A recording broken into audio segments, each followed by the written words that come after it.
Any luck now? God, this is a pain in the butt today. Okay. I see sound lines happening on my computer.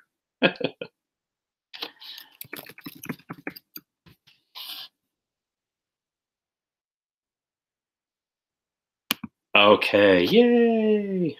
All right. So, very sorry about that. As I said, I'm not very good at this on this. I'm sorry, I'm also getting messages here. Okay, we're good. Stop texting me over on WhatsApp. Please just do it in the chat over here if you need me. Okay. Oh, pain in the butt. Only 20 minutes late. And that concludes the lecture today. Thank you very much for coming. Okay. So what we're supposed to be doing is I'm supposed to be giving a lecture on a topic of my choice, and it's one of my preferred ones, which is about the initiatic path and what that means. So if you, anytime, please feel free to, if you have any questions, I don't know if you can write them in there or not in the little text box, but please feel free and I will try to answer them as best possible. I do encourage questions because it helps me find new pathways of speaking about what I'm talking or what I'm speaking about today. That's not redundant at all. Anyway, let me get my notes here. Okay, I'll shrink this down so I don't have to look at myself too much. So, a little bit about me for those who don't know who I am. I live in Japan. I've been here for 28 years now, I think. I am married to a Japanese national. I have a 21-year-old daughter who's currently in university in the United States. So very proud of her and all of that that's going on. How I started in all of the spiritual aspect of my life was at a very young age. I was introduced to yoga, Kriya Yoga, actually. Hatha Yoga was my first one, and then it moved into Kriya Yoga, which is through Paramahansa Yogananda. And he was one of the first people to bring yoga to America back in like 1948, I think. So I started studying that and doing a lot of meditation and these things at that time.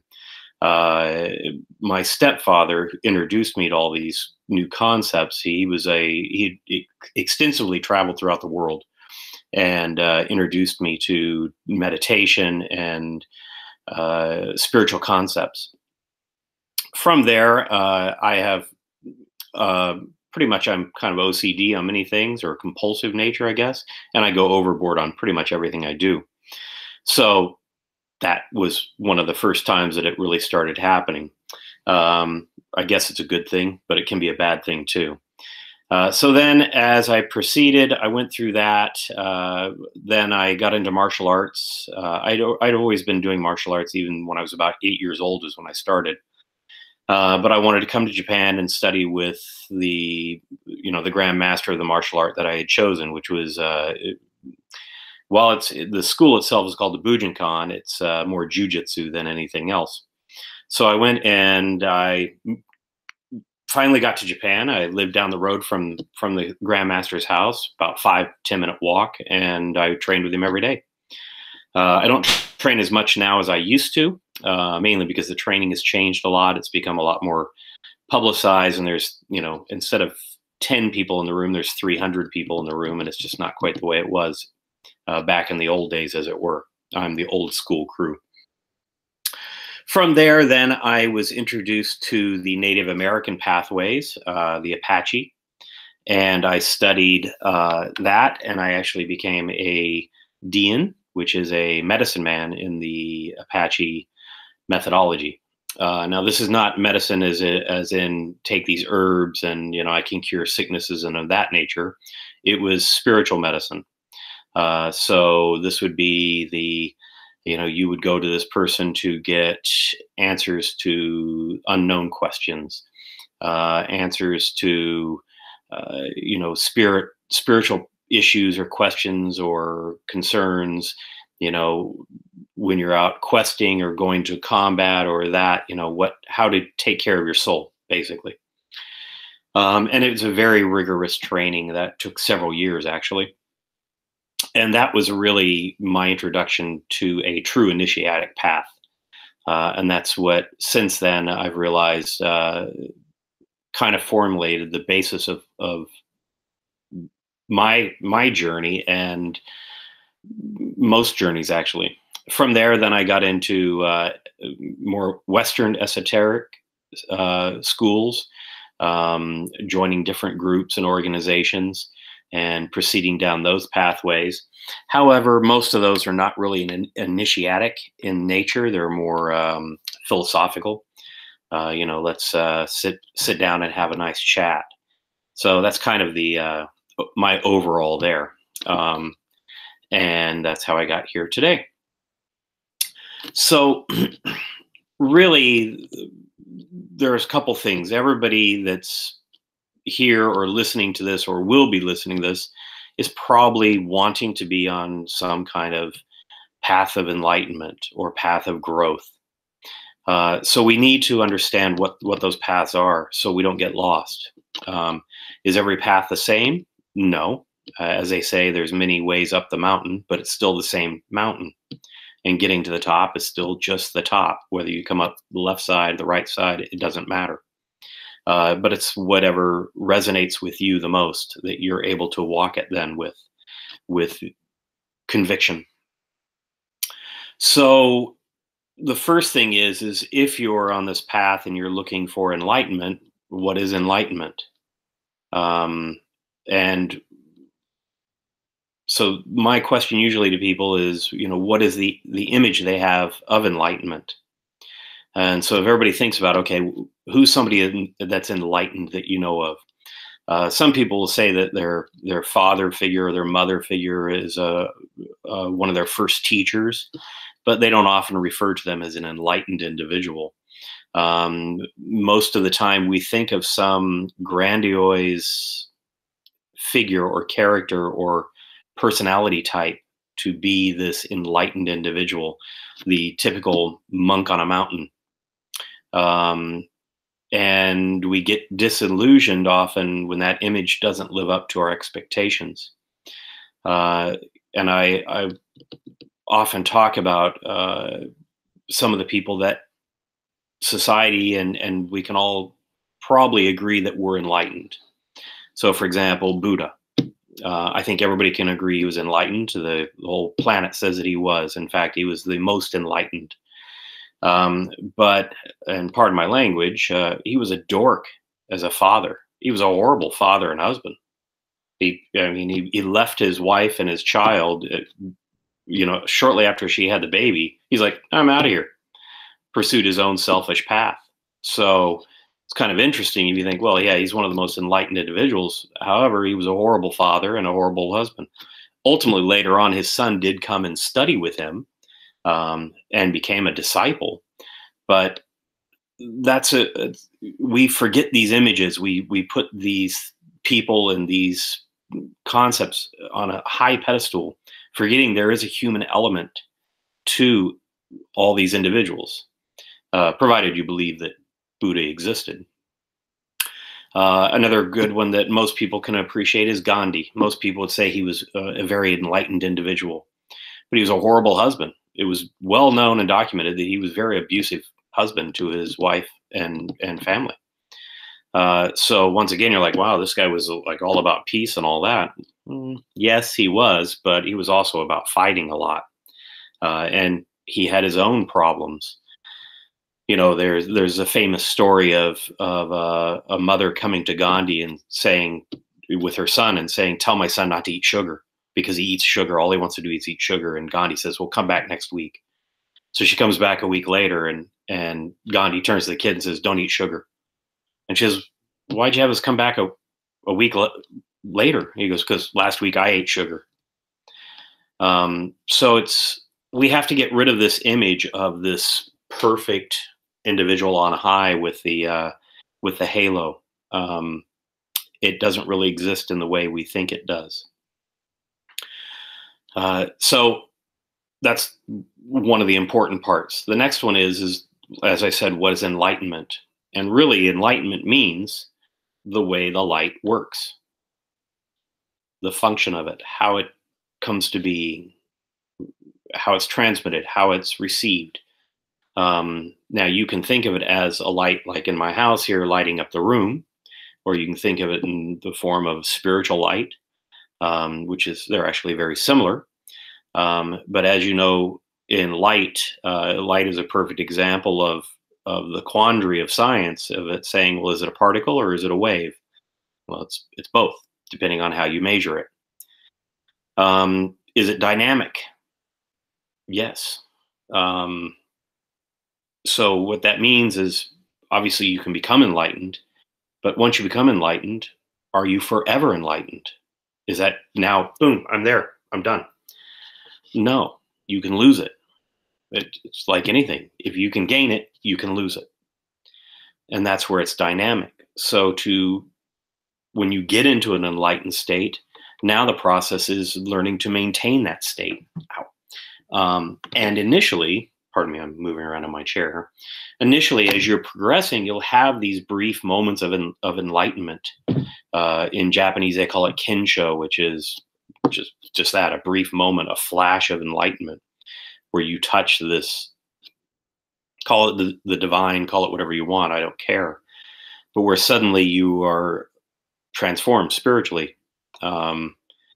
So then what you want to do is then you have to cultivate that, so those periods come quicker and more often and last longer. And that's the idea behind it. So it's always changing, just as you are. There's no end to it either. There are various levels of enlightenment. The Buddha was said to be one of the most enlightened people in all of mankind. Well, if he was the most enlightened, then that quantifies that there are levels of enlightenment. And most people have some level of enlightenment. We will often say it's about, their proficiency in a skill or whatever. Oh, he's very good at this. But it's being able to use those skills and have them reflect wisdom for yourself or others. And that's the first step towards enlightenment. That's more of an external concept, though, if you're using, your job or a skill set in that regard. So those are kind of a couple concepts there that we need to hold on to. So if we're looking for these paths, what are we looking for? And once again, we have these images, and they all tend to be the same. I've talked to a lot of people over the years, and most people get down to this. Well, yeah, it's like this monk. It's a Zen monk or a Buddhist monk or Tibetan monk or some guy living in a cave. That tends to be our common thread. The reason why is these people are dedicating their lives to trying to find this enlightenment and hold on to it. But that's not the only path. That's a path. It's not one that I actually prefer. I've sat in Zen temples and they're okay, but I don't like getting up at 4 a.m. every day to do that. And I don't like, being a vegetarian. I like having steak. However, there are times for those things and during the training. One of the biggest problems I see, though, on initiatic paths are most of them revolve around just the intellectual pursuit of it. It's about reading. You read this book or discussion. That's not it. It's action. You have to have action. When I was doing the Apache aspect of things, it was very funny. If I asked a question, I wouldn't get an answer. I would just get another question. And the reason why was because it was trying to shut down the intellect. To get to the spirit, you've got to get through the intellect and mainly the ego. So you have to quiet these things, not bring them to the front and have more discussion about that.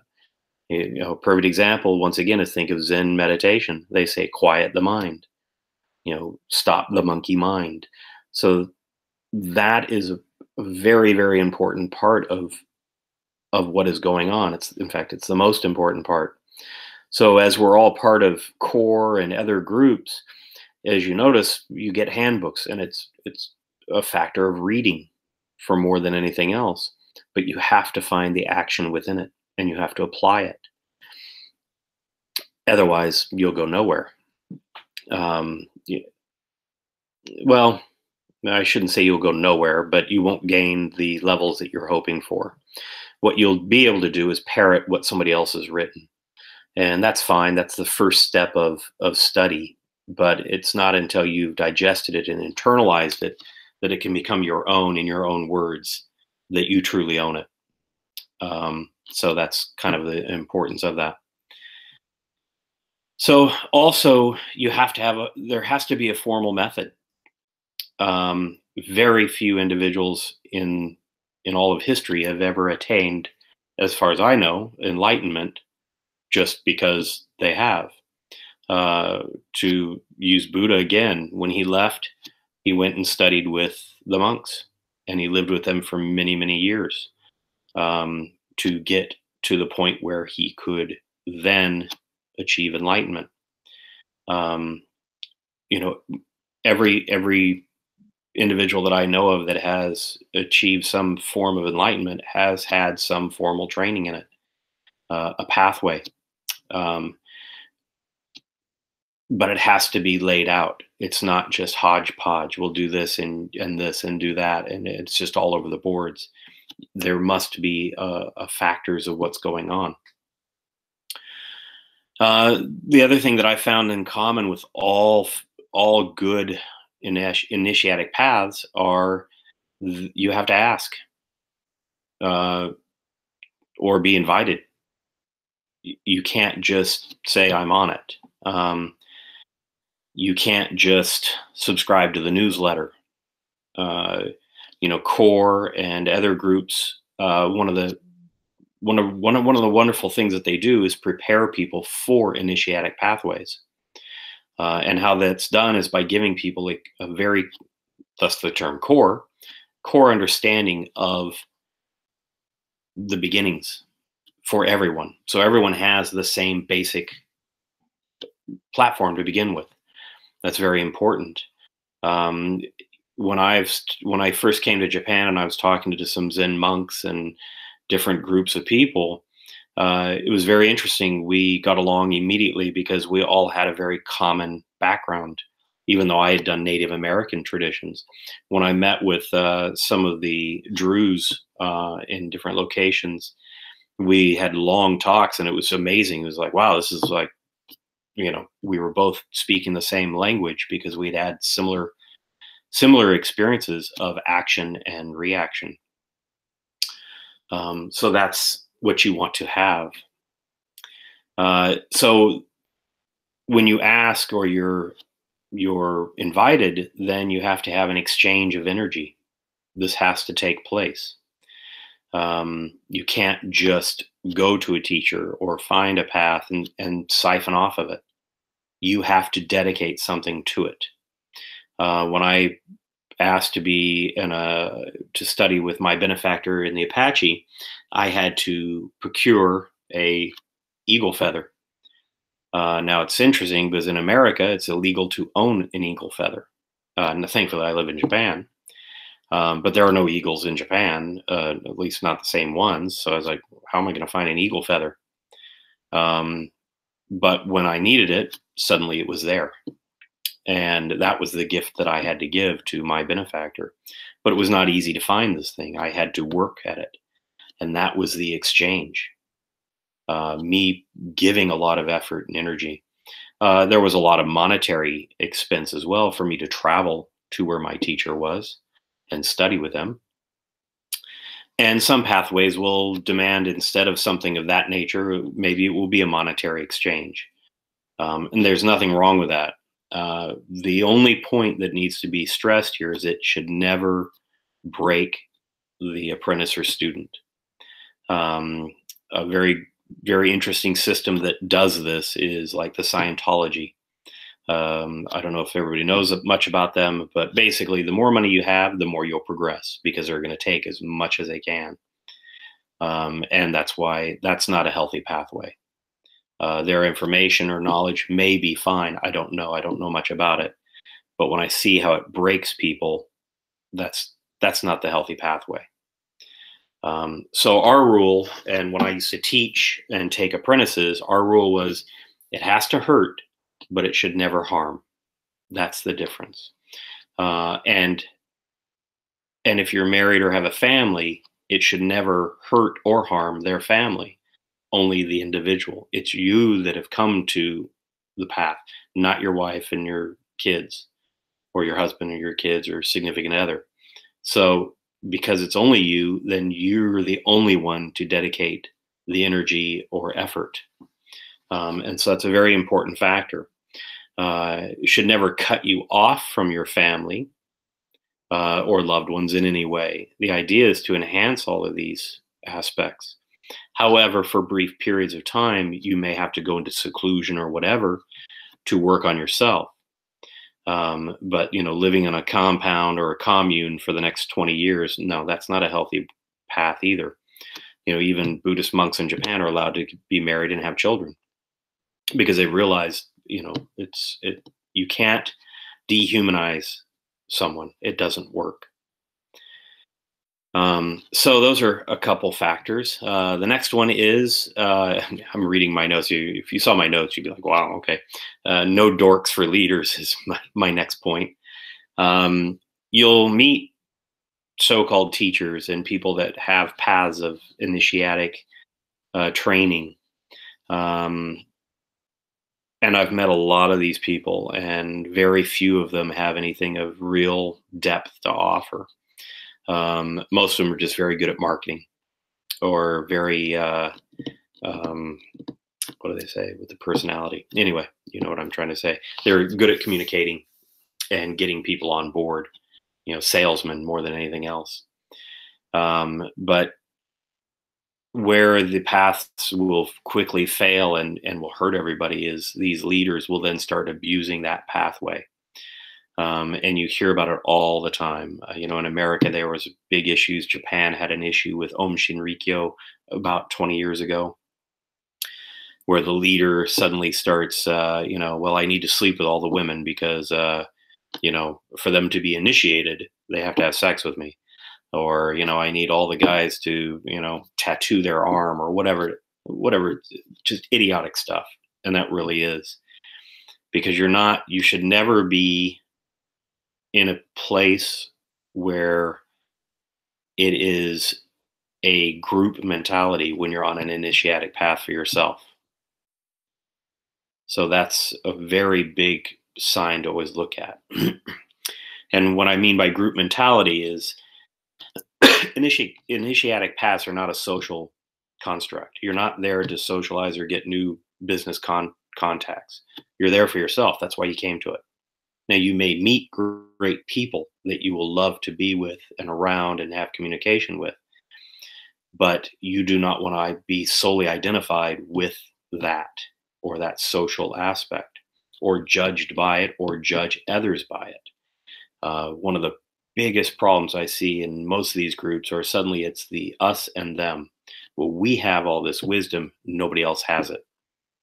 And a group that I was initially part of after the Apache training went that way, and it went very, very sideways because the leader and really started believing, well, we have wisdom that nobody else has, and because of that, we're special. No, that's complete bull. Wisdom and truth are out there everywhere. Nobody owns it, and nobody has a market on it. So if you hear those things, those are immediately to me, I'm like, all right, beat it. You're not worth my time. It's just, you're just, so-called higher level of bigotry and stupidity. So those are things to look for. Also remember, as I stated, no leaders are perfect and no groups are perfect. Every group has politics. That's human nature. But, you get two people together, they're fine. You get three, there's going to be an issue somewhere at some point. Watch children. It's a perfect example. So the more people you have, you will have a political nature. It's how you deal with these that's important, and how the group deals with it, and how the the training deals with it that is very important to observe. If the material or what you're doing amplifies that, then it's not healthy. It should be trying to remove the political nature of things. And good paths that I've seen, they there are certain groups that they say by the way of the heart and reintegration, everybody coming together, as opposed to the us and them idea. Because if you have that at all, then it goes internal and it becomes even worse, internally within the group. And then it ultimately goes internally within you. So it just goes from the larger down to the smaller. So these are the really the core things to watch out for, and not be trapped within. The worst thing that can happen is you get trapped or find a pathway that doesn't fit or that is kind of going sideways, and you lose hope or your way because of it. That's rather sad. And it can be very difficult to come back from. I knew a lot of people that were very good people that were harmed by various groups, and because of it are now very closed and very bitter. And it's a shame. That's part of their learning too, though. So next is, okay, so you think you have a path, or you think you're on a path, and everybody does to some degree. What are some of the core concepts within these paths? Number one, most of them will have, and as I said, I've looked at and I've discussed and I've talked to many, many, many groups all over the world, and they all tend to have the same aspects. Number one is removing or limiting the ego. In this way, or the mind, call it whatever you wish. And the idea behind this is that the more that you can do that, the more that you can free up the spirit, so that the spirit can move more. And you're moving from this point, and you're lowering awareness down into the solar plexus and the spiritual aspect, into the heart region. And that's why they say, the path with heart, or the rose qua, that kind of thing. They equate the heart and the rose and these things as it opens and blossoms, or the lotus. And because your mind can be misled very easily, not necessarily by outside forces, but by yourself. And a perfect example is most men will look in the mirror and find the angle that they look good at. It's not necessarily the true angle, but they're like, yeah, okay, I'm looking good. Where most women will look in the mirror and look at the angle where they look the worst at, and they'll go, oh my God, I've got to do more squats. Look at my legs. Guys tend to avoid all those areas. We're like, yeah, I don't even want to look. It's just, yeah, I'm perfect from here up. Where women want to amplify it, so you're not getting a true view. Your ego and your mind are controlling your own visual perception of the world. So this is part of what happens in the first stages, is that removing or limiting ego and cutting attachments, so that you can then focus on the attachment that you want. And by attachments, I mean simple things. It can be as small as, like, every day I've got to have 2 cups of coffee. Or I smoke cigarettes or whatever. These are attachments that you have. Some people can call them addictions. It doesn't matter. It doesn't have to be that strong.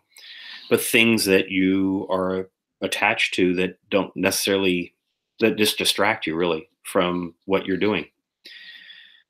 Now, when I say that you're cutting these attachments, it's not forever, but you have to get rid of them initially. You have to empty the cup, as they say. So you want to cut these attachments so you can then direct your focus and direct the will in towards enlightenment, towards gaining that concept and that wisdom and access to that. And after that's achieved, then you can then reestablish whatever connections you want, because they're no longer a controlling factor, ideally. However, as we said, it's a dynamic state. So you can lose that connection to the enlightened realm, and the connection you have, say, to cigarettes or whatever can take over. So that's where you have to be ever mindful. And that's why they say it's walking in a razor's edge, enlightenment, because it's very easy to fall off.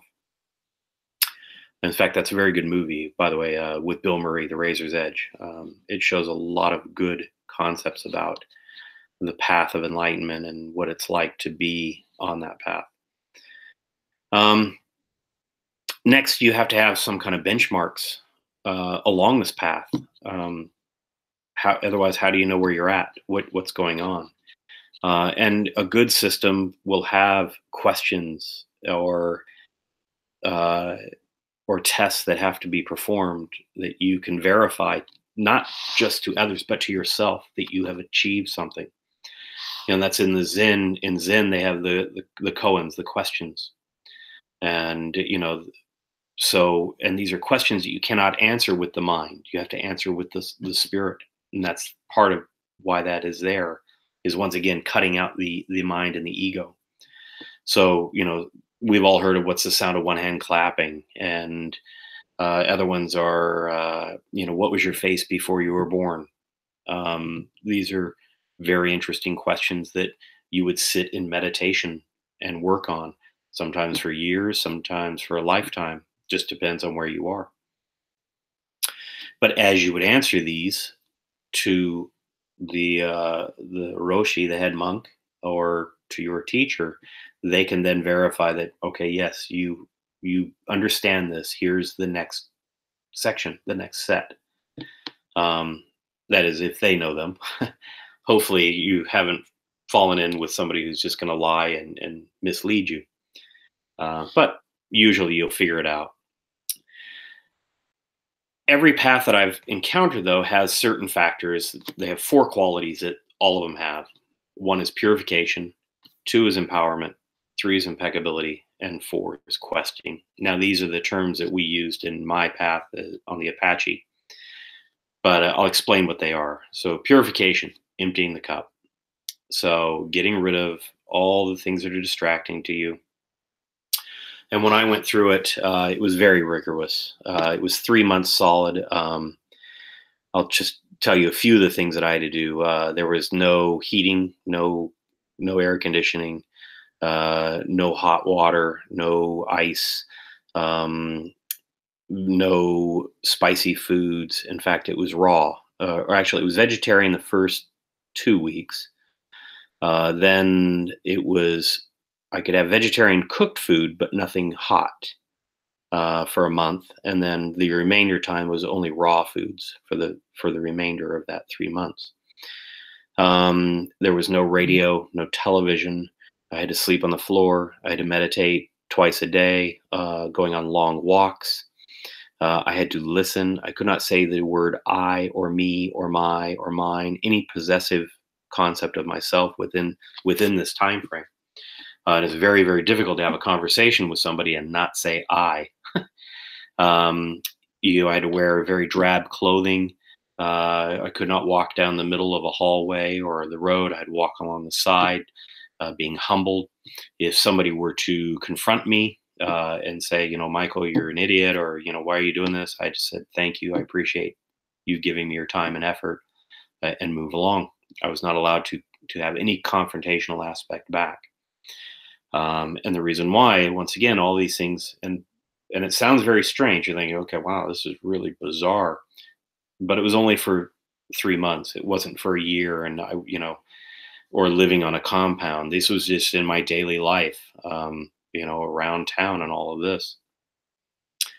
So the idea, though, was to cut those distractions. And the first month is brutal. The second month is not so bad. The third month is, it just sucks. There's no sex during this time, which my wife just thought was hilarious. She'd just come and snuggle on me. Oh, come on, kiss me. I'd be like, oh, you're killing me, woman. No sugar. So she'd eat ice cream in front of me. Go, oh, this is so good. I'd be like, really? But it was good because, she's, once again, it's not to affect everybody else's life. She was getting enjoyment out of my suffering. That's being married. Those of us that are married, we understand this. But it was nice. It wasn't a problem. So that was emptying the cup, and there were questions that I had to be able to answer before I could move on. Now, if I couldn't, after the 3 months, if I could not answer these questions, I did. That was not a problem. But then you would prolong it, but you would incorporate taking out some of the elements because you don't want to break the student or the person on this path. It was only to weaken them so that the spirit could come awake. And doing that, you definitely felt a different vibratory rate. You were very bubbly. The first month, you're just lethargic as can be. You went through 2 weeks of no coffee or cigarettes or whatever. I did coffee at the time, no alcohol. So you're just like, oh. And then you go through 3 weeks of you can smell food about 10 miles away, somebody cooking bacon. You're like, whoa, or a steak or whatever it is. And you're just salivating. And then, as the wind would come, instantly you'd have sexual desires and urges based upon, the breeze hitting you. You're like, oh. But then that starts fading and waning, and as you gain control of these factors. So then we moved into empowerment, and now you're filling back up the cup. You've emptied yourself out. You've gotten rid of a lot of these problems, and hopefully, and now you're filling it up with. But the difference is with clean and clear energy and power. So now the system was very different. It was a lot of protein, working out, not going on long walks like before, but bursts of energy. So like weight training, push-ups, sprints.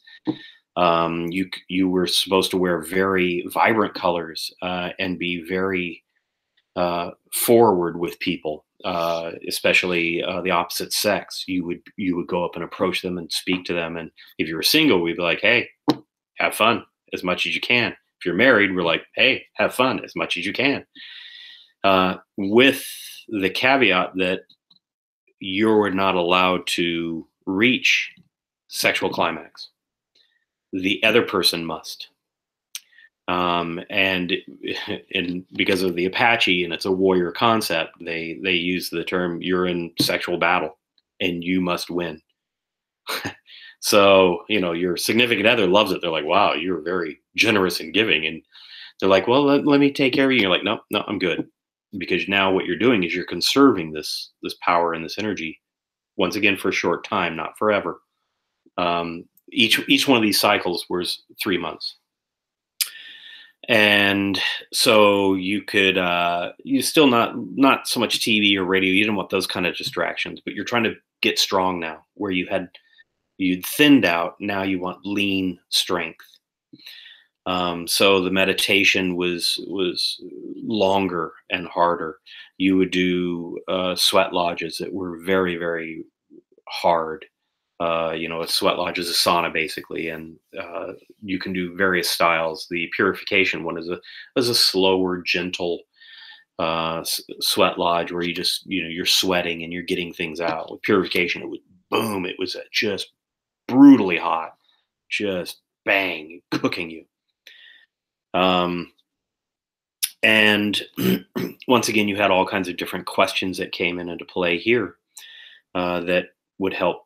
Once again, help you to identify that you'd reach these benchmarks. And here, if somebody was to be confrontational with you, you'd go back at them.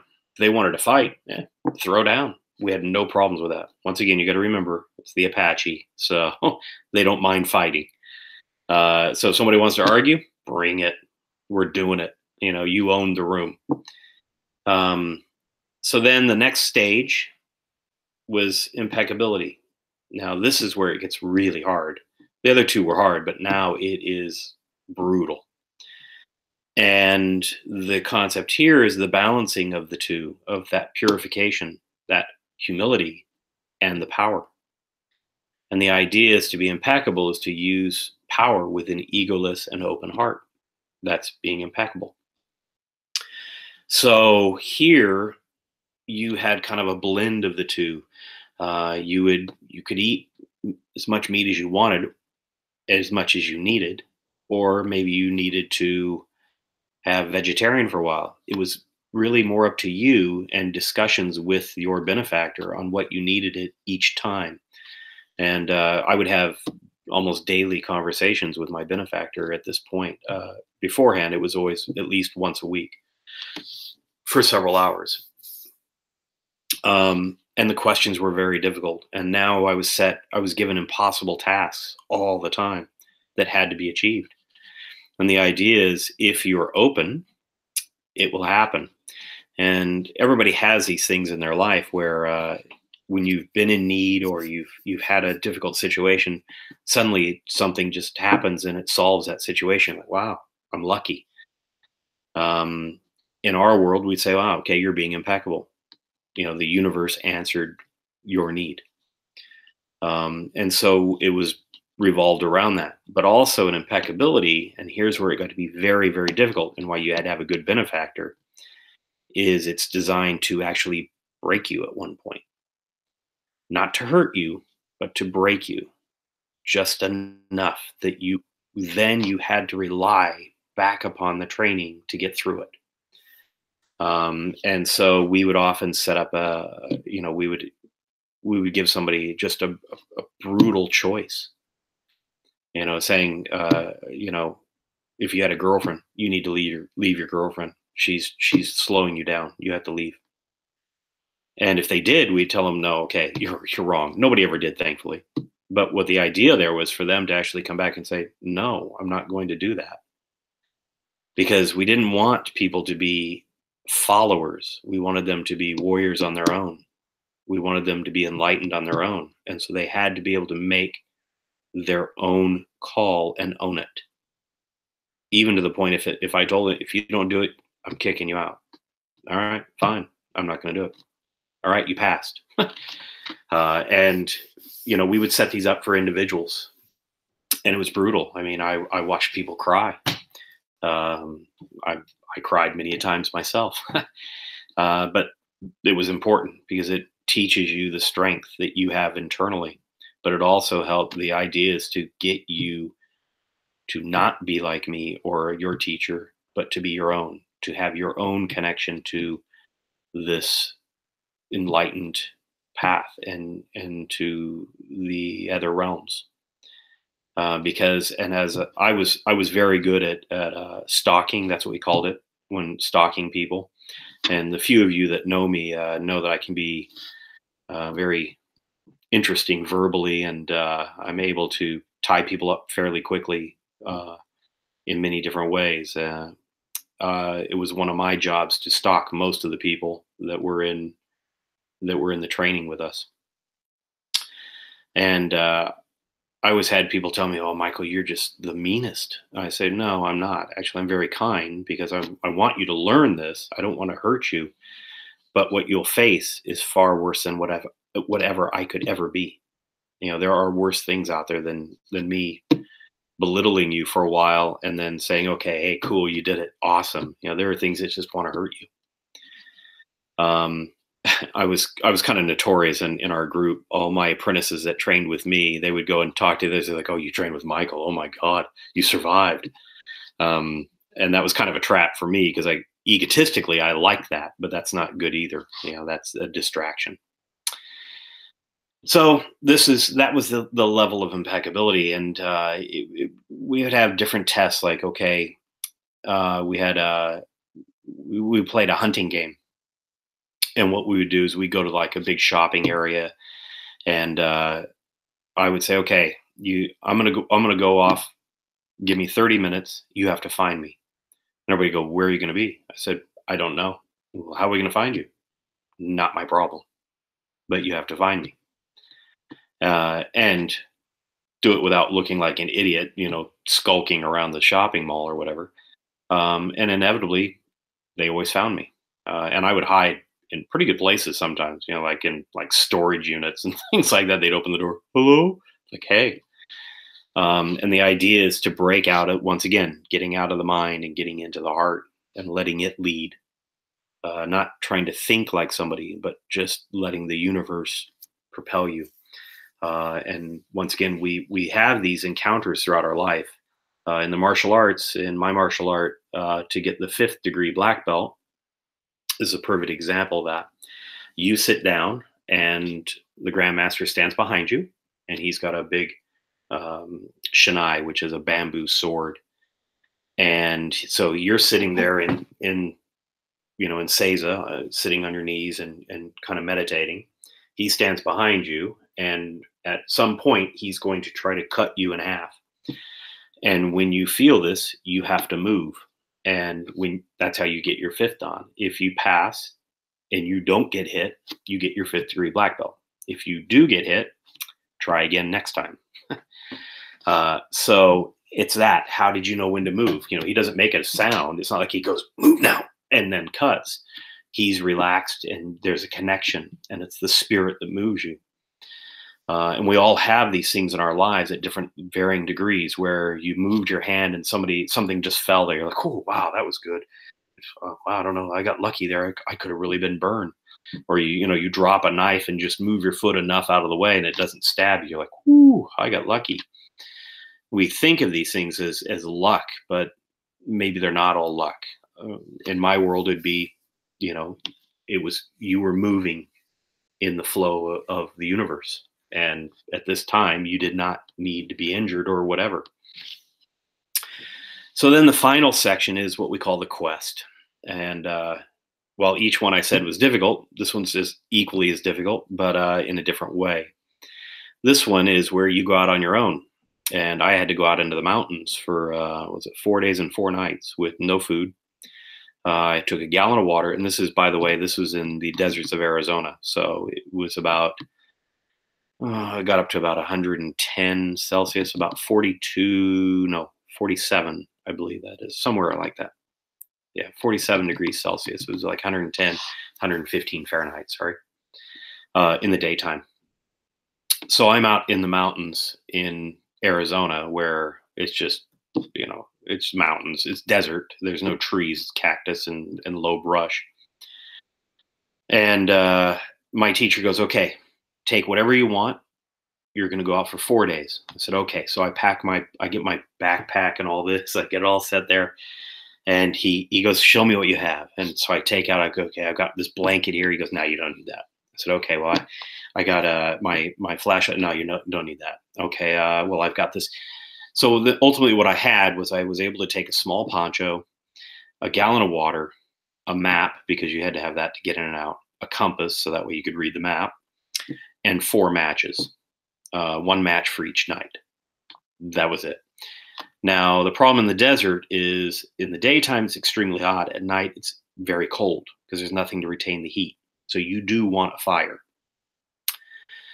But for another reason too. So before I go out, he goes, okay, now we have to do a sweat lodge. So I get in there and I'm in a sweat lodge. And I was in there for hours to the point where I was begging to get out, but my benefactor would not let me out. He's like, no, you need to be in longer. I'm like, oh, let me out. He's like, no, longer. I'm like, oh, now? No. To the point where I crawl out of this thing and I'm just destroyed. He goes, okay, get in the car. I'm like, okay. So I'm drinking water. He goes, drink, a gallon of water before we get to where we're going. It's like an hour drive. We get out into the middle of, back roads and, in a truck, and I'm drinking water, spilling it on myself because I'm all zoned out from being in the sweat lodge for hours. Get out there. He hands me another jug of water. Says, okay, go that way. I said, okay. He goes, just go until you feel that you should stop. Find a good spot, a power spot. Pardon me. So I just start walking. I don't know how long I walked for. Could have been 30 minutes. It could have been 6 hours. I have no clue. So I finally found a spot, and then there was certain rituals that I had to do, creating a large circle, and with cornmeal and different things. And then I using the matches, I would light a fire. And here's the problem now. This is where it gets difficult because that wasn't hard enough. You're not allowed to sleep all night. So for 4 nights, you're not allowed to sleep. You can take a nap during the day, but you have to stay awake all night long because you're meditating. You're trying to connect to that spiritual world. And obviously at night and in your weakened condition, this is when you will be able to connect the most. So all night long, just all kinds of weird stuff's happening. I could go into wild stories, and people like, okay, you were hallucinating, dude. Maybe, maybe not. I know what happened, and I'll stick with that. So that's the first night. The next morning, I finally the sun comes up. I've been freezing all night, because I'm not making a bonfire. You just want a small little fire. So, I've been hearing noises. You're like, what's that? What's that? It's like Blair Witch thing. I gotta get out. And so now morning finally comes. The sun's up a little bit. I'm warming up. I'm like, oh, thank goodness. So I lay down under a mesquite tree because it's hot. It's only been a couple hours after sunrise, and I'm kind of zoning in and out of sleep. And I hear a train. I'm like, oh, train's coming. And in Japan, that's how we use for traveling everywhere is trains. And I'm laying there and I'm thinking, wait a minute. There's no trains. I'm in the middle of the desert. The hell is that? And I raised my head, and it's a massive grizzly bear walking up. And it was his breathing. And my eyes went whoop, like size of saucers as this thing walks up to me. And he walked up and put his nose on my chest. I'm laying on the ground, and I'm like, oh my God, don't eat me. He touched me with his nose, looked me in the eye, turned around and walked away. And I was just freaked. Obviously I sit up. I'm like, what the hell was that? That was the first night and morning. I only had like 3 more to go. So then each day I have similar kind of things. The bear was the major one. I had snakes and hawks also approach me. And in the Apache world, that means those are spiritual animals that you have a connection with. Doesn't mean they won't kill you, but you have a connection to them for various reasons. So each night, though, I would travel further into the desert, or each day, and then stay up all night, and then finally come back on the 4th day. And before I could go back to the house, I had to answer certain questions to my benefactor. I had to relay to him the entire trip of what had happened, different visions I had had, or hallucinations, everything in great detail, for him to decide, okay, yes, that was a successful quest. There were some of my friends that did not have a successful quest, and they had to go back out for more days. We had one of my good friends, a cow walked up on him, and my benefactor was like, yeah, no, that's just a hamburger. Go back out. I'm like, okay. So he had to stay out even a couple more days. But everybody that had been through this path have very interesting stories. Now, I'm not saying everybody has to do these things, but that is a type of a quest. And what it is you're putting it all together on your own. You're out in the brave, cold world, and you're having to make it happen, or protect yourself from what is happening. And that's the thing. They always say it's easy to be a monk on a mountaintop, because it is. You don't have the same distractions you have in town or in society.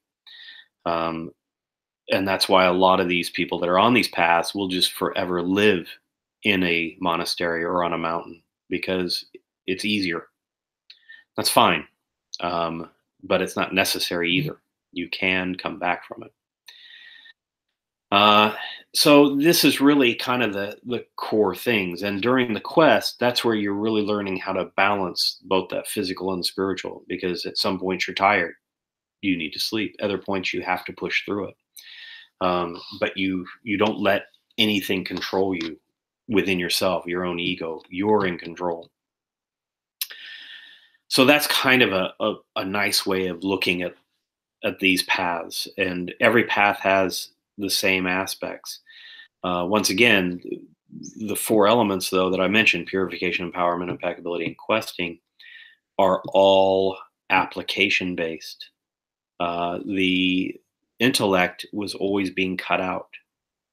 The reason why is because that will I can quote everybody, but what is it that I know? What is it that I'm connected to that flows through me? And that's where some of the very spiritual people that you may have heard of in history all kind of say the same thing. Mother Teresa said she was just a little pencil for God. And, meaning that the pencil doesn't write. The hand has to pick it up and use it. The pencil's only a tool. Famous medicine man, the Lakota medicine man, Fool's Crow, said he was just a hollow little bone, like a straw. Because what would happen is the power would just flow through him. It wasn't his. He didn't direct it. He just allowed it. He just was a conduit for it. And that's what these paths should be trying to take people to. So on an initiatic path, when you start it, there should be a ceremony, there should be a ritual that has a transformative property to it. You're not necessarily going to transform that moment and suddenly, oh, I'm very different. No, but it starts the process. And then you are perpetuating the initiatic experience until fruition, until you have made that change. And you'll find in some groups, that's why there's not many groups that do initiatic rituals anymore, because they've lost the way. Instead, it'll be, repeat after me, say this pledge. That's an intellectual pursuit. Okay. Now you're just you're parroting what somebody else is saying. Or my benefactor, we would always go to different churches all the time, because he'd like to go. And he says, I don't know why they read, I hate when they read when we pray. I said, what do you mean? He goes, well, if they're reading a prayer, that means then we're just thinking about it. Prayer for him and for what I was taught was quiet and allowing the spirit to move and communicate, not bringing the mind into it. And so that's why there should be, as I said, an exchange for all this time and power that hopefully the path or the benefactor will give to you and protect you on. And there should be some kind of transformative nature of the ritual for the individual.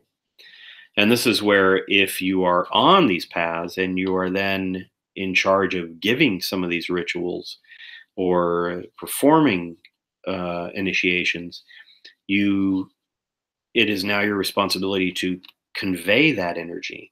And it's very, very difficult. So you need to understand what you're doing very, very well and be able to focus that, to be able to give it to somebody else so that they can then carry that flame within them. These are all some of the things that you must be able to do within it. That's another trap within ego, because we want to be a teacher, or we want to be like somebody, or I want to do that. Well, that's really an egotistical based concept. You have to remove that. If you're asked to do it, or you were put in that position, that's fine. There's nothing wrong with that. But if you're pursuing it, then you're getting sidetracked. You're not going to be able to convey it very well, because you just want your own ego gratification of somebody, being able to supposedly initiate somebody into something. And this is why it's very difficult to do those things. Let me see what else on my notes here. We're almost. It's already an hour. I'm just warming up. Okay, a couple other things a lot of people want to know about ego, because I always talk about ego, because that was the big thing that I was drilled into me. I found a nice way of speaking about what ego is compared to the body. Think of the earth. The earth is the body, and the ego as the people, or the ego, in this case, the voices in your head. The ego will try to control the body. It wants gratification. It has very little understanding of tomorrow. It wants ice cream now, not later. It's like a child. And it will throw a horrible tantrum when it doesn't get its way. So if you think of like people on the earth right now are doing horrible things to the earth. We're drilling holes into it. We're, mining. We're doing all kinds of really messed up stuff. We're throwing trash out. We're burning down forests. I mean, every second in the Amazon, we lose a soccer pitch worth of forest, or some crazy aspect like that. We're more of a virus on the earth than anything, because We will eat ourselves. We will kill ourselves. Animals don't do that. But that's the ego. And if we can quiet the ego, then the body will go back into balance. You won't overeat or overdrink or whatever because your ego's quieter. You don't need that gratification. And if humans were quieter, the earth would go back into balance very quickly. We all know these things. So that's a good way of looking at it. And once you have the balance between these things, then the spirit will have balance. And that's what you're trying for. But the problem here is the ego will fight you. It doesn't understand that it's not. How should I say? I guess the easiest way is the ego does not understand that it will still be around. It thinks it's dying. It's like it's being starved. So it fights, it kicks, it will torture you, something fierce, until you cut through it. And then you realize, okay, you have to be able to communicate with this aspect, the ego, and say, listen, we can work together here. I've got to be in charge though. You can't be in charge anymore.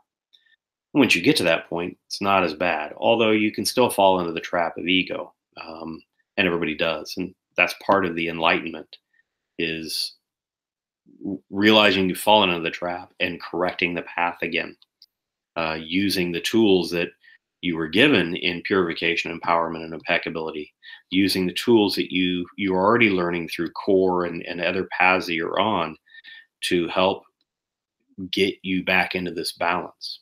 Equilibrium and balance are the forces of nature in the universe, and it will strive every time to attain this. If you get out of the way, it'll attain it very quickly.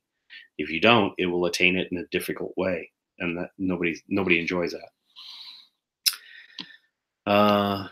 So that's a couple things there with that.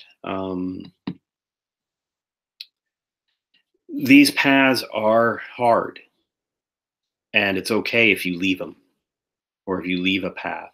It doesn't mean you've given up or you quit. Some paths take much, much longer. Some of the questions that I worked on while I was an apprentice and afterwards took years to answer. In fact, I still have questions that I'm working on, that I've been working on now. Each question I get now, although I'm not with my benefactor in the Apache, I have my own that I develop now on my path, are harder and harder to answer. The initial ones are to get me into the state of being able to answer them and learning when I find the right answer from this impeccable state, from the heart and the spirit. They get harder as you go because you're exercising that muscle. So while the sound of one hand clapping question, for example, you may get that in a week. But then, okay, what was your face before you were born? That might take 6 months or a year or 10 years or whatever, and so on and so on. And that's okay. Moving off of that path doesn't mean that you've left it. It just means that the pendulum is swinging back and forth. You were here, now you're here, now you're here. Very good book is Hermann Hesse's Siddhartha. They've made a movie of it too, but it's a bit harder to follow the movie. But it shows it very well. It's about this individual that's studying and to be a monk, to be enlightened, and he goes off, he becomes a merchant, he falls in love, he has a family, and ultimately he gets back on the path, but he never loses the path. He's doing different experiences upon it. Failure is only if you let the ego totally take over and it tell you that now you've failed, you've moved on, and you can't do anything. That's really the only time it's failure. But even then, you can come back from it, and that's fine. And a good path will be able to let you proceed along that. It doesn't punish you if you've moved off it for some time. So that's another interesting concept and point, I feel. And that's about it, I think, from my notes. Let me see here.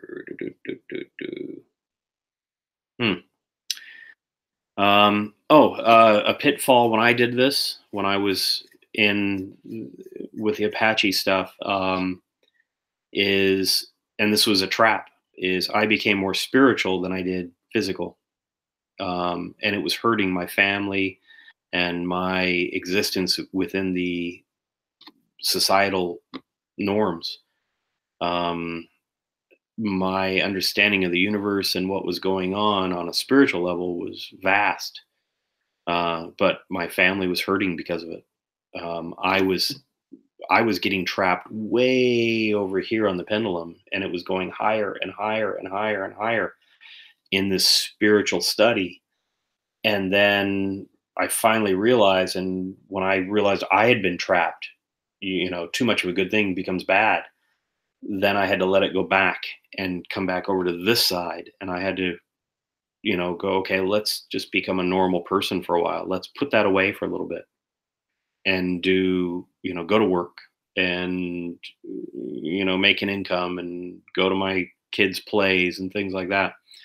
And then after I did that for a little while, then I could come over here, but it wasn't as high any longer.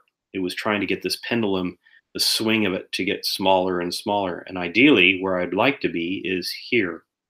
Or some other people say it quite nicely, is that maybe the pendulum will swing this way forever, but you're moving further up on the arm of it. So if it's swinging out here, but it meets here, you're moving up on this so that your arc, your swing gets smaller and smaller and smaller. Either way is fine, however you want to look at it. But that's the ideal. So whichever side you are, whether you call that the spiritual and not the physical, or either way, it doesn't matter. You want to try to get this pendulum swing to be smaller, or you to be higher up on it, so it's not as drastic. And that's a big, big trap on this. And that's where the us and them come in, where, oh, we have this, nobody else has it. And you're already trapped. You just don't know it yet. And hopefully you can get through it. That just happens. It's human nature. Nothing can be done about that. It's not a bad thing. Being human is not a bad thing.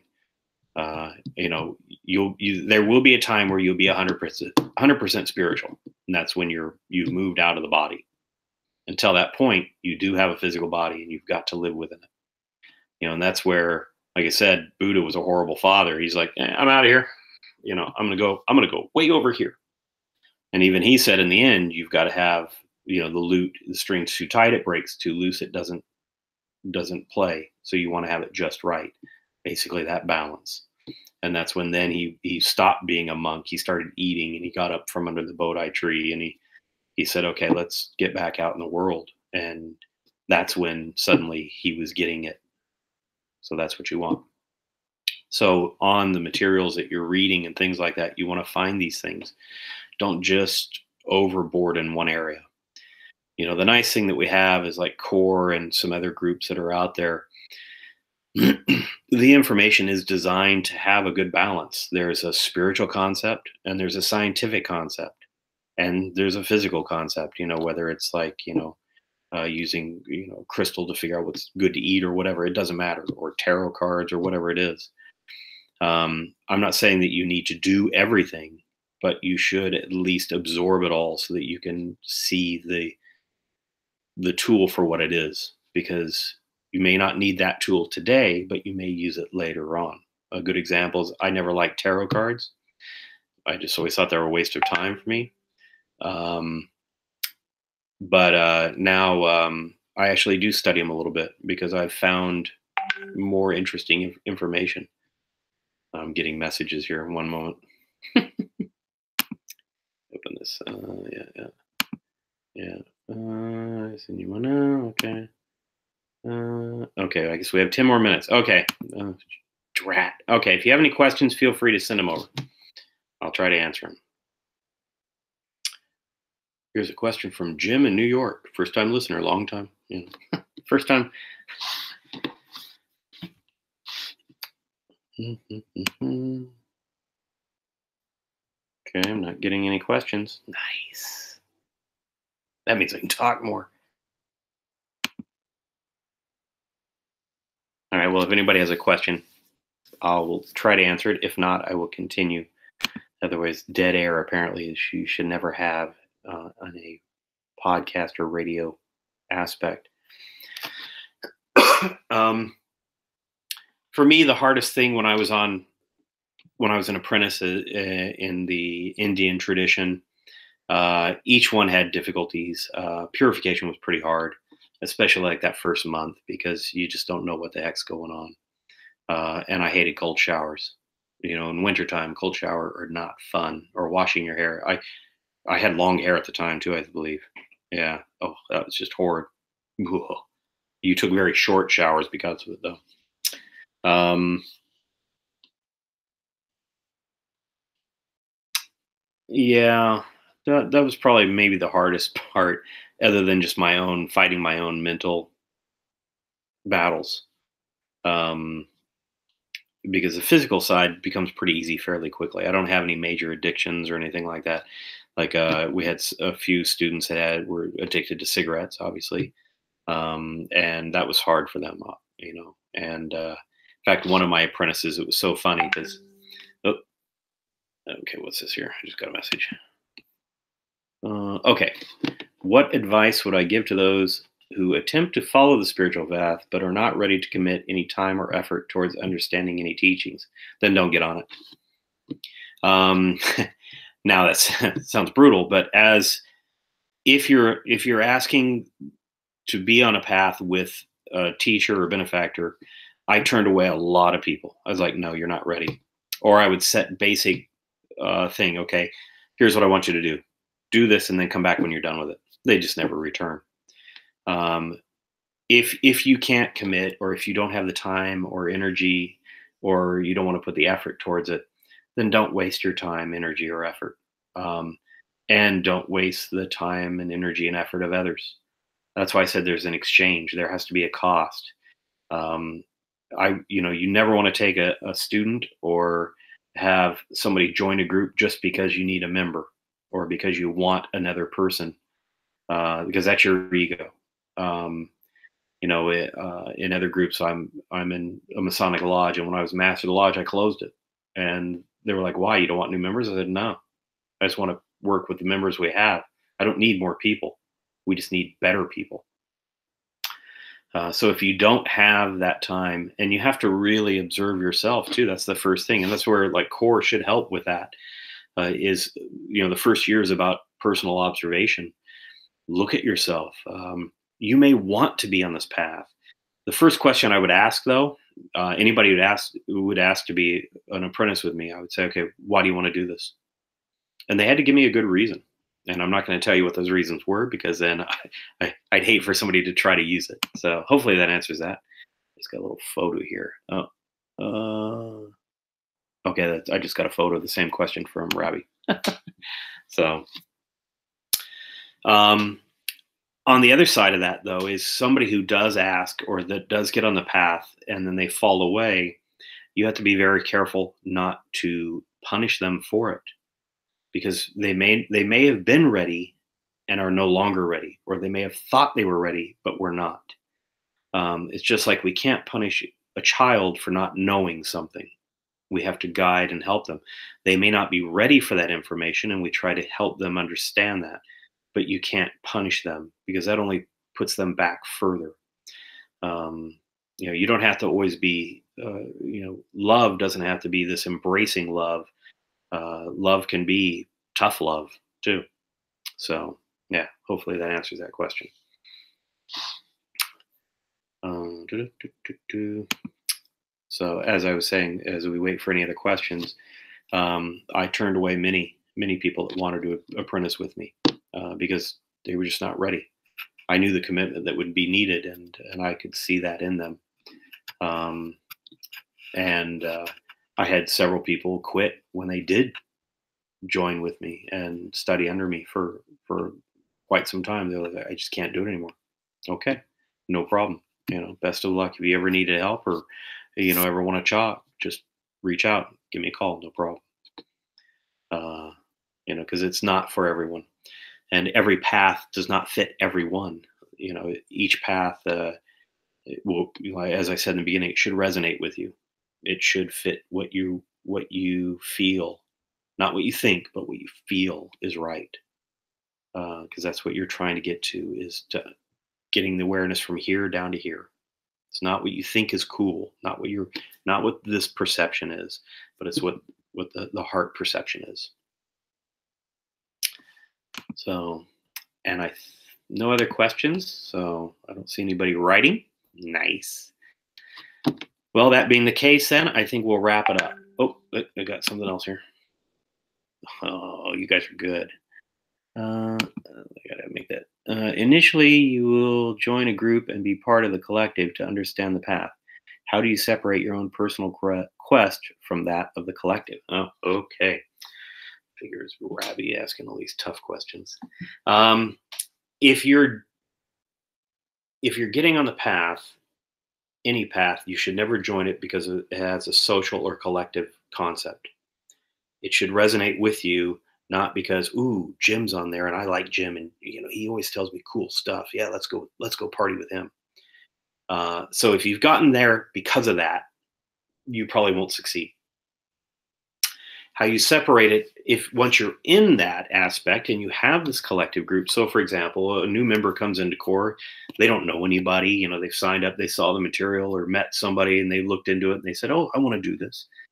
Because this sounds very interesting. So they become part of our collective group. And that's fine. And that's good, because then they can bounce ideas and understandings off of each other and hopefully grow conceptually that way. How you start to separate, though, is through action. Because action is, unless you're playing a team sport, it's not collective, it's individual. And even there in a team sport, if you don't, if a soccer team or a football team, one guy doesn't run, he's off the team. So it's still, it gets down to that action concept. That is what will separate you. The ego trap within that is the competitiveness of mankind and human nature, where, if you're running, for example, well, I ran a 6-minute mile, you did it, 7-minute. Yeah, I'm in better shape. You got to get rid of that. If you're running it for yourself, for your training, not for the ego aspect. Otherwise, you're falling back into a trap. So it's the action that will separate you. You can't meditate as a collective. You meditate alone, and that's really what you want on that. Hopefully that answers that question. So let me see here. Do I have another question here? My phone just. Okay, yes. What's the role of physical suffering, food, sleep deprivation, in influencing or tricking into believing of having an enlightened experience? And also then, so we can create our own path. As I said, I don't know of anyone, I'm sure it exists, but I don't know of anybody that has created their own path. You may take, I'm going to answer that first. You may take points from different paths and then apply them internally. You're not truly creating a new path. You're just putting the puzzle together in a different pattern, or say in a different way. So maybe you're doing the border first, or you're doing the center first, or you're doing a corner first, but it's still the same puzzle. So the pieces, the truth is still truth, and it's just how you start applying it. So you may pick up, like some people don't want to do Zen meditation. So maybe you're doing Chinese style of moving meditation, like Tai Chi. That's fine. It's still meditation, and you apply that. You have to make sure you understand what its use is, though, and what it is designed to do. Otherwise, you're just wasting your time. As a martial artist, I see a lot of people doing Tai Chi and martial arts that just are horrible. You're like, why? Well, they're not there for the reason of a martial arts. They're there for a social aspect or health, thing, tabo kind of thing. So that's fine, but it's not a martial art as in its traditional sense any longer. The physical suffering and food and sleep deprivation, in influencing or tricking into believing of having an enlightenment experience. The idea is to weaken the physical so that the the rest it can wake up. When you're in a sweat lodge, is a perfect example. You get in there and it's warm, and you're like, okay, this is nice. This is pretty good. It starts getting hotter and hotter and hotter, and suddenly it's hurting, and you're sweating, just, I mean, buckets of sweat. You're just like, oh, everywhere. Your nose is running, you're drooling, your ears burn because the steam is so hot, and your mind is going, oh my God. But you stop thinking after a while because it starts shutting down. It's like, okay, yeah, we're checking out. And so then when you come out of the sweat lodge, it's such a vast difference. There's the cooling air, and then suddenly a big bucket of cold water is thrown upon you to douse you, and bang, your world just changes 100%. So the idea is to weaken this physical so that the mind will also weaken down somewhat too as well, so that the spirit can start waking up. You But you have to be careful. You don't want to take it too far, or you'll just become a drone. You become, mind controlled, like like Jim Jones did back in years and years ago.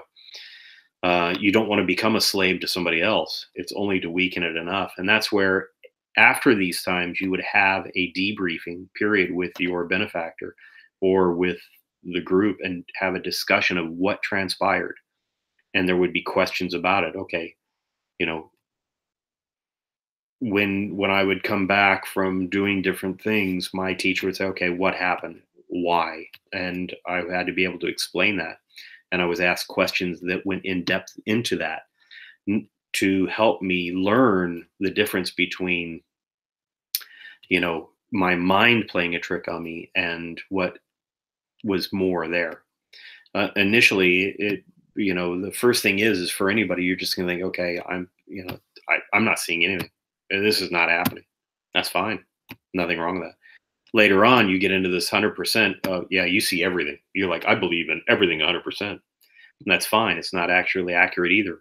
It's the balance between the two that you ultimately want. All right. Did I just get another one? Okay, I think hopefully I answered that.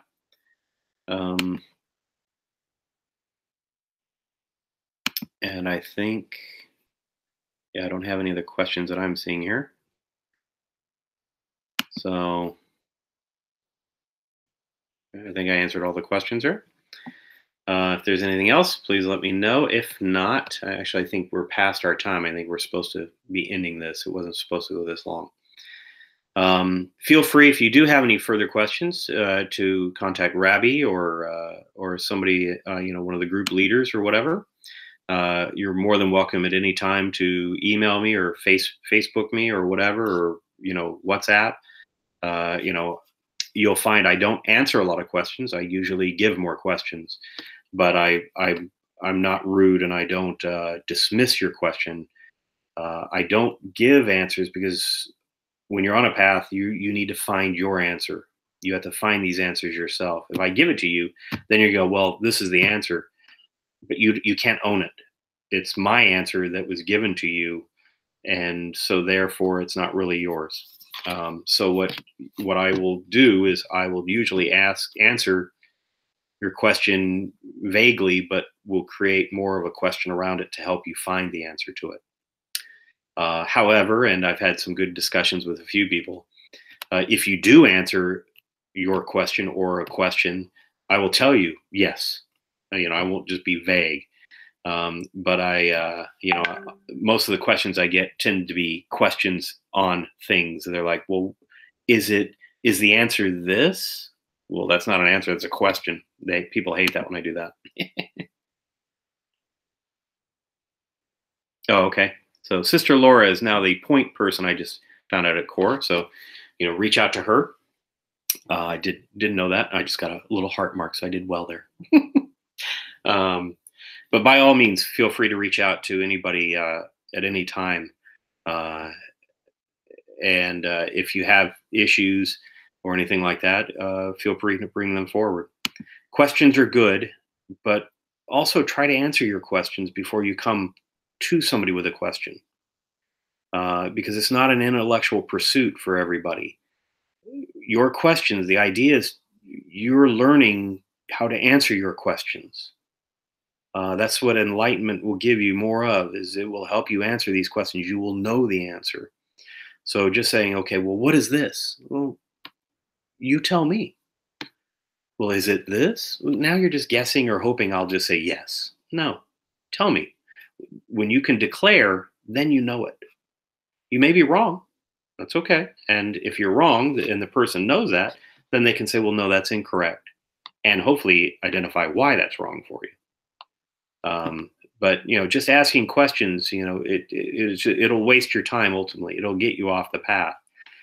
Try to answer your questions before you come forward with them. I have one of our members over here. He hates it now. He doesn't ask as many questions. The first year he was just nonstop. It was like, oh man, all he does is ask questions. I was like, I'm used to this. Now he knows because I'll tell him, well, what do you think? What's your answer to it? And so he tries that first.